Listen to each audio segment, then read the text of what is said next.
Good day, sir. We are the reporter Group 5, and I'm Alius Zubrado, the leader of the reporters, and our topic is actions of the theory of probability.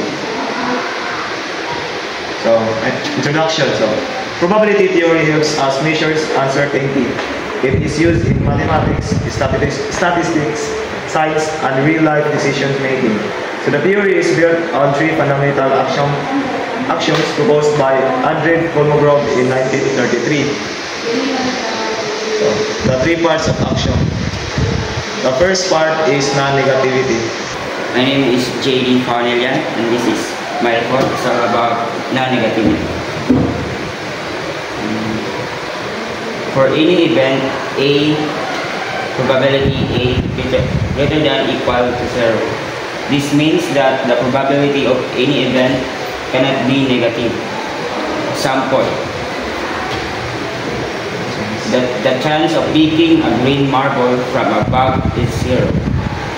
And probability green is equal to 0, greater than equal to 0. And number 2, the chance of picking a marble from a bag of marble is always positive. And probability any color equal to 1, greater than equal to 0. And this is another example of non-negativity. F of x equals x squared and x equals 3. The given of x is 3. And tanang x listen mo 3. And substitute lang tanang f 3 equals 3 x squared. Greater than equal to 0.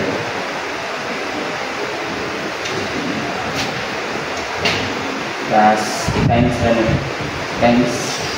multiple na lang siya.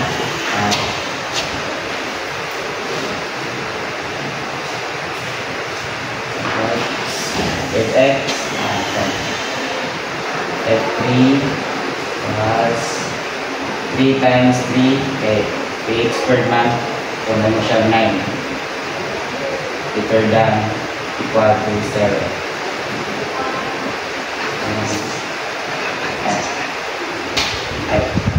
Ayun, lalay na siya parenthesis. That's all. So, the second part of axioms is the normalization. So, the probability of the entire sample space is 1. So, the formula is P of S equals to 1. So, ang 1 pod kay may mo siya are considered as 100%. So, this reflects certainty something in the sample space must happen. For example, if a spinner has 4 equal sections, red, yellow, blue, and green, the probability of it landing on any section is 1, which is 100%. So, ang formula niya nga P kay P, red, or yellow, or blue, or green is equals to 1. So, dapat isa na dyan ang bulan sila. So, another example is, you toss a coin once regardless of whether it's heads or tails. So, the probability of heads or tails is equals to 1. Nandiyan nila sa choices or if ever na head ba siya or tails. So, this is the another example of normalization. So, if you choose a number 1, 2, or 3. So, formula niya kay P. May katulong formula kanina nga P of S. Yun, equal to 1. Kaya isa naman din dapat yung pilihan.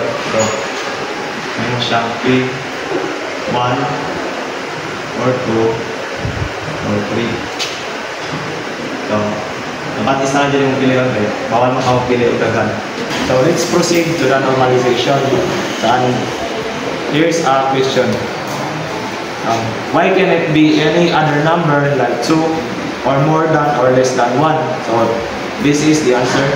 Because the probability measures how likely something is to happen, and everything that can happen must be covered by the sample space.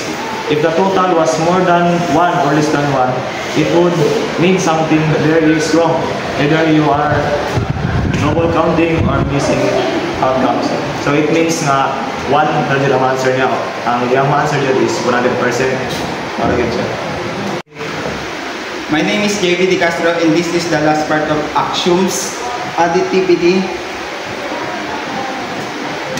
For mutually exclusive events A and B, probability A union B equals probability A plus probability B.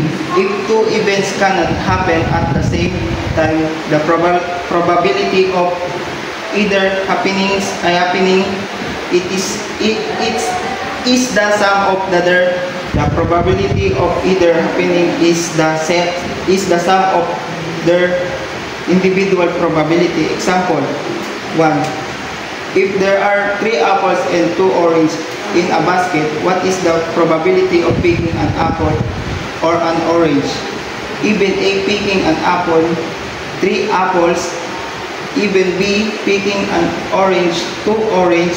Using the formula above, probability A union B equals probability A plus probability B.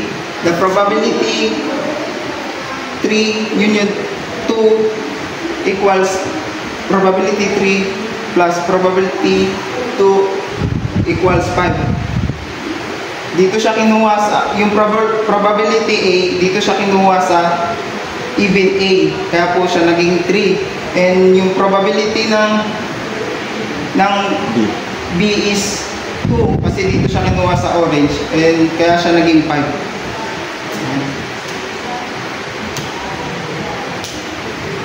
The second example, in the classroom of 10, if 10 students like math and 5 like science, and no one likes both, what is the total number of the students who likes either math or science? Even A, 10 students like math.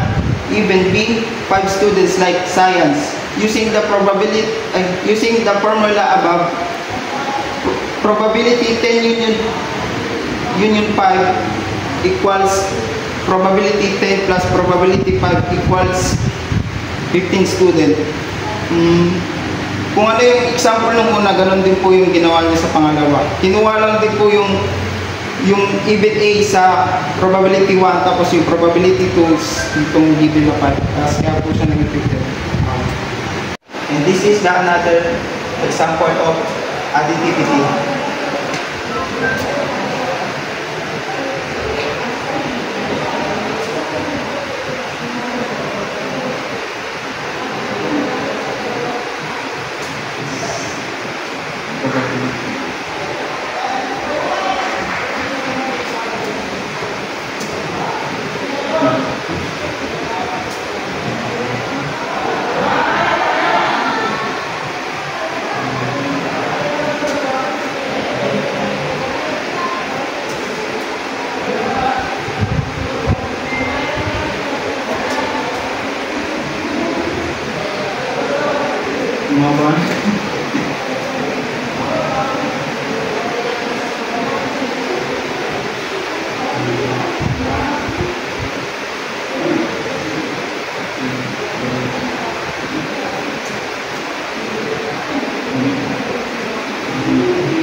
A is 7. Even A is 9.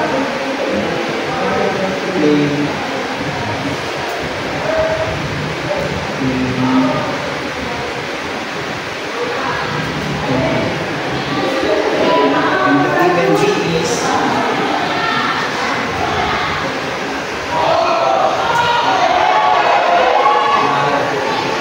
8, 9. Let's play.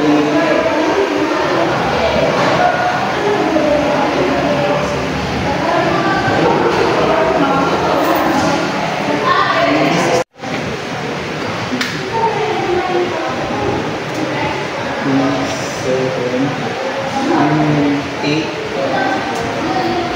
equals probability 8 and 7 plus probability 8